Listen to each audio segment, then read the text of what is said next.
Relationships are complicated, and not every red flag is easy to spot. On Monday, October 27th, the Bridgewater College football team met to discuss how to spot the red flags. Members of BC United hosted healthy relationship meetings to inform the team what good and bad relationships look like. Director of the BC United program, Katie Seymour, explained that the main mission for the meeting is to make sure students feel comfortable having conversations about relationships and certain behaviors. And that they know kind of how to identify what are red flag behaviors that you should kind of look out for and question, and like what kind of behaviors you should be standing for. And Senior BC United club member Colin Nicholson says members of the club feel they have a duty to make sure the athletes understand the importance of healthy relationships, not just with partners, but also with teammates. As peer health educators, we sort of feel that we have a duty to ensure that our athletes are informed on not only relationships with partners, but also relationships with their friends and their teammates. The meeting included interactive scenarios and follow up questions from the leaders to gather insight from the athletes and keep them engaged.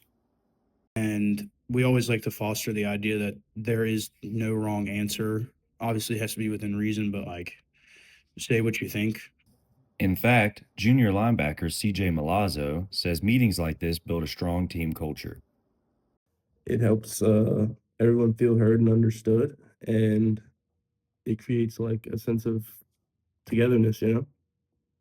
The meeting also featured clips from TV shows and movies that illustrated unhealthy relationship behaviors. For example, a scene from Friends showed Ross and Rachel struggling with poor communication, which is a theme that extends beyond television. In fact, researchers from Montclair State University explored how young people perceive healthy and unhealthy romantic relationships.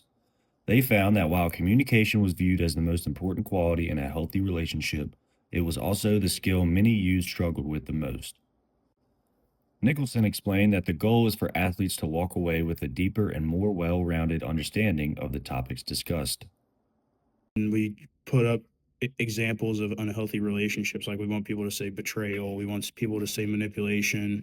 We want people to see different things in different contexts, so then they can have a broad understanding of what they're looking at.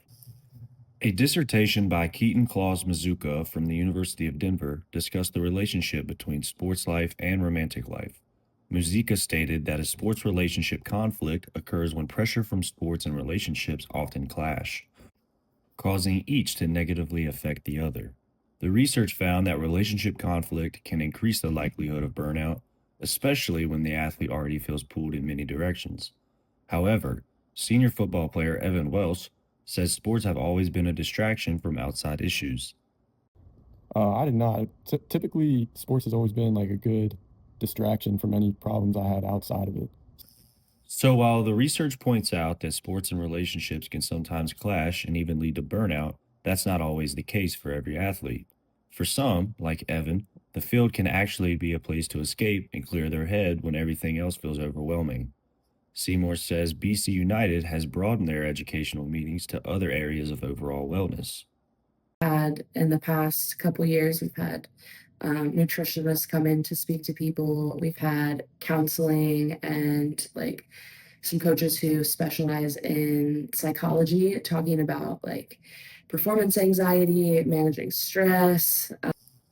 It's clear that BC United isn't just focused on improving athletic performance, they're helping athletes grow as people.